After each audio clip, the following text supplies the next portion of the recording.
Halo semuanya, kembali lagi bersama saya di channel Tekon TV. Tekon TV, sumber informasi pakar terpercaya. Kali ini Tekon TV kembali kedatangan seorang dokter yang luar biasa, yang sebelumnya sudah pernah mengisi Tekon TV dan mendapatkan banyak antusiasme dari para pemirsa, yaitu Dr. Francisca Amelia. Selamat datang, dokter. Terima kasih Bu Novita, terima kasih atas undangannya di Tekon TV ini. Terima kasih karena sudah meluangkan waktunya untuk kembali hadir di Tekon TV ya, Dok. Sama-sama.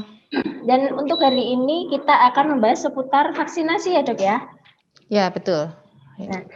Nah, ini juga cukup menarik karena proses vaksinasi sudah dimulai di negara kita ya, Dok ya? Ya, betul sekali. Dan Dr. Francisca Amelia akan memberikan presentasi singkat kepada kita semua dan bisa dimulai sekarang. Saya persilakan. Ya, terima kasih Bu Novita. Bisa minta saya tolong di share screen-nya? Iya. Ya. Baik, sebelumnya saat ini WHO sudah mengatakan bahwa dunia ini sedang ada di global pandemic COVID-19, di mana sudah banyak sekali korban, angka kematian yang cukup tinggi karena virus ini, juga banyak orang yang kehilangan, juga bahkan secara tidak langsung mengakibatkan banyak krisis dan resesi ekonomi di banyak negara. Dan kalau kita lihat sekarang ini pemerintah sudah sangat luar biasa mengambil langkahnya, yaitu dengan cara mulai membatasi membatasi penularan ini dengan mengadakan vaksinasi massal di berbagai tempat. Bahkan kita lihat Pak Jokowi sendiri juga berusaha untuk mendatangi beberapa tempat melihat bagaimana pelaksanaan vaksinasi ini. Dan kalau kita lihat update sampai saat ini ya, hari ini sudah sekitar 1,9 juta orang yang tervaksinasi yang mendapatkan full dose, yaitu 2 dosis, dan juga hampir mungkin sekitar 5 juta orang yang mendapatkan dosis pertama dari vaksinasi ini. Dan kalau kita lihat kenapa vaksin ini sangat penting sekali pemberiannya, kenapa harus diberikan secara massal, secara cepat, harus banyak orang segera divaksinasi. Yang pertama yang perlu kita ketahui, vaksin ini adalah sesuatu yang sangat simpel, efektif, dan aman untuk memproteksi atau melindungi banyak orang untuk melawan penyakit. Artinya sebelum bisa melawan penyakit, seseorang harus memiliki kekebalan. Dan kekebalan ini bisa didapatkan dengan cara vaksinasi. Vaksin ini akan mulai mentrain imun sistem kita, melatih tubuh kita dengan cara memberikan kekebalan melalui antigen yang diberikan melalui vaksin ini, sehingga akan terbentuk sel memori yang akhirnya akan merangsang pembentukan antibodi yang spesifik untuk penyakit yang spesifik juga. Dan tubuh kita sebenarnya akan dapat mendapatkan kekebalan ini secara aktif bila kita mendapatkan vaksinasi. Kalau kita tahu bahwa vaksinasi ini tidak hanya melindungi diri kita sendiri, tapi juga melindungi banyak orang. Kalau kita sering mendengar herd immunity, mungkin banyak orang belum tahu ya apa itu herd immunity. Jadi herd immunity itu adalah suatu kekebalan populasi, kekebalan kelompok di mana minimal 70% dari populasi tersebut sudah memiliki kekebalan. Dan biasanya untuk mendapatkan kekebalan ini seseorang harus terinfeksi dulu sehingga mendapatkan kekebalan. Tetapi kalau mendapatkan kekebalan dengan cara terinfeksi ini, jelas resikonya akan lebih tinggi, angka kematian akan lebih tinggi, dan juga kita tidak tahu apakah seorang itu bila terinfeksi dari virus corona ini akan mendapatkan gejala yang ringan ataupun bahkan berat. Jadi resikonya sangat tinggi, mungkin morbiditasnya juga akan sangat tinggi. Dan kalau dengan herd immunity secara alami mungkin baru sekitar 2 tahun.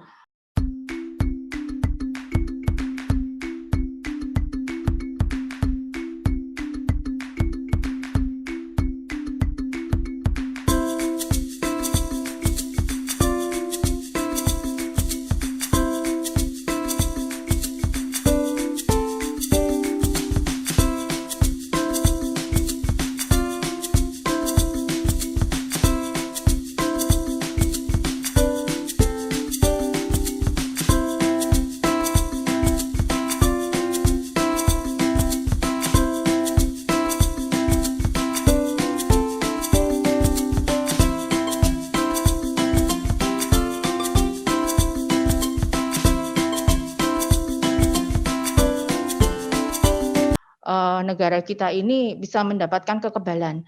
Oleh sebab itu, maka bagaimana caranya agar herd immunity ini dapat tercapai dengan tidak meningkatkan angka kematian, yaitu dengan cara vaksinasi. Karena dengan adanya vaksinasi ini, maka seorang akan mendapatkan kekebalan. Jadi penting sekali untuk kita mendapatkan vaksinasi ini untuk segera berakhir dan kita hidup kembali normal seperti sebelumnya.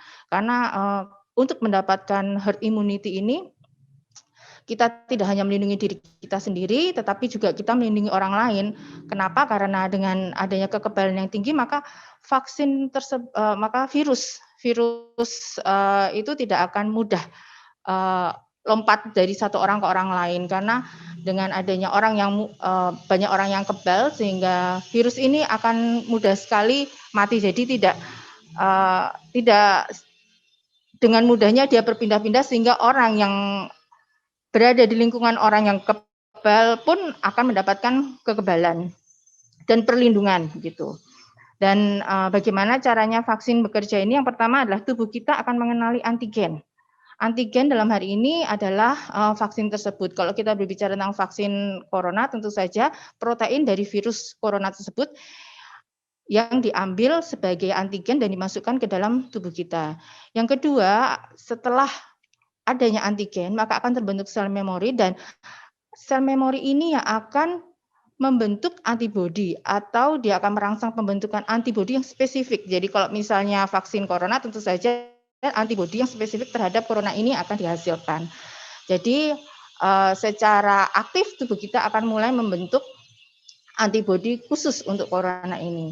Yang ketiga adalah dengan adanya kekebalan ini, maka apabila di masa yang akan datang seseorang terinfeksi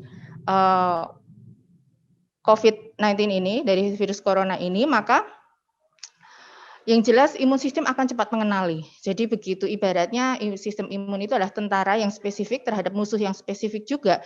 Jadi begitu adanya infeksi masuk, tubuh dengan segera dapat menghasilkan antibodi dan segera dapat menahan dari virus tersebut, sehingga dia mulai nempel di speknya. Kalau kita tahu speknya itu yaitu yang kalau di gambar-gambar itu seperti duri-durinya itu. Jadi antibodinya ini akan nempel di speknya itu, kemudian dia akan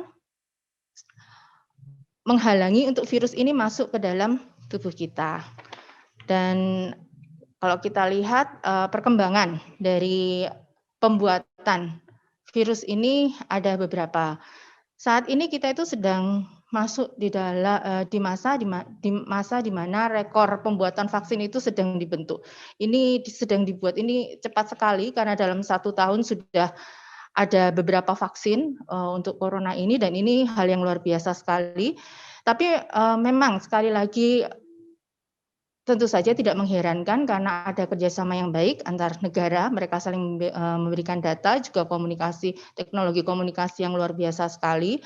Juga kalau kita tahu ada perkembangan dari next gen pembuatan vaksin, yaitu dengan mRNA dan DNA vaksin ini, perkembangan teknologi ini sudah dimulai beberapa tahun sebelumnya. Jadi merupakan hal yang sangat mudah untuk pembuatan vaksin ini. Jadi vaksin ini pembuatannya dibagi menjadi beberapa. Yang pertama seperti vaksin klasik yang sudah ada sebelum-sebelumnya, seperti polio dan sebagainya yang sudah kita pernah terima waktu kecil, itu dari inactivated atau weakened virus vaccine. Jadi kalau dalam hal ini virus vaksin corona ini didapatkan dari inactivated virus atau virus yang sudah dimatikan, virus corona yang sudah dimatikan dan diinjeksikan ke dalam tubuh kita.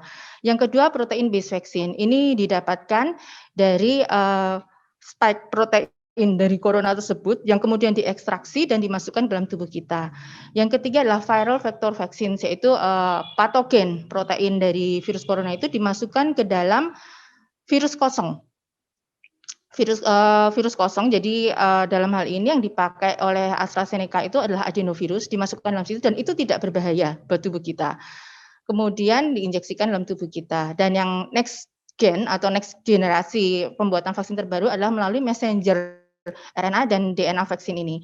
Yang ada saat ini adalah mRNA, karena pembuatannya lebih mudah dibandingkan dengan DNA vaksin, karena DNA vaksin mudah sekali untuk tidak stabil. Jadinya saat ini yang dikembangkan adalah messenger RNA dari protein dari nucleic acid dari virus itu yang kemudian diinjeksikan ke dalam tubuh kita.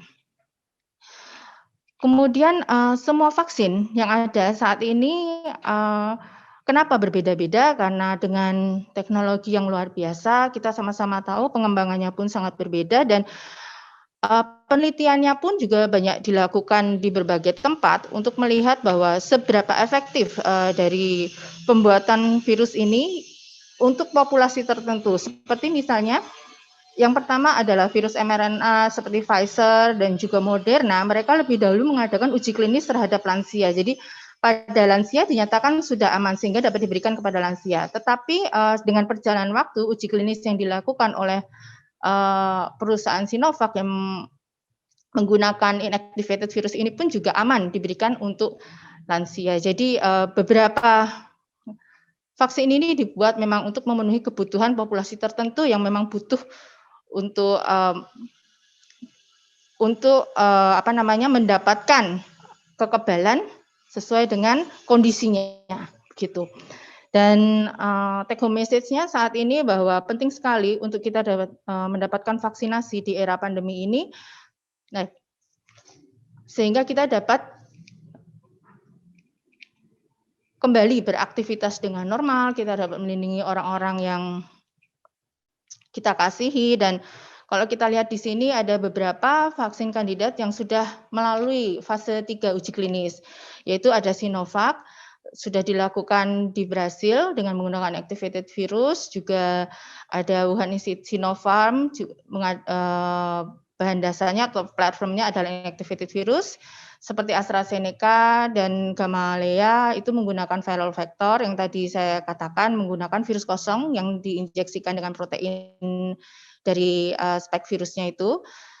Kemudian ada Novavax menggunakan protein subunit dan Moderna dan Pfizer ini yang menggunakan mRNA dan DNA. Jadi apapun vaksinnya saat ini sudah dinyatakan aman untuk dipakai.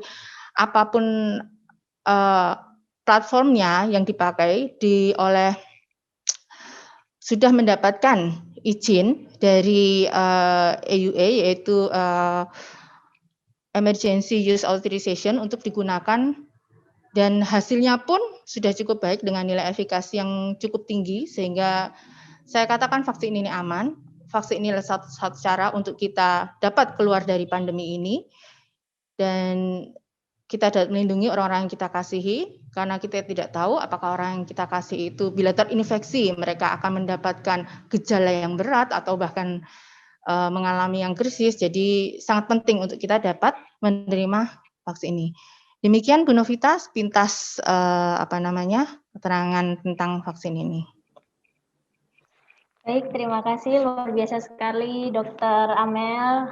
Informasinya sangat luar biasa sekali dan sangat bermanfaat untuk kita semua. Masih telah menonton video ini, jangan lupa subscribe channel Tekon TV. Share video ini jika kamu mendapatkan manfaat darinya. Terima kasih.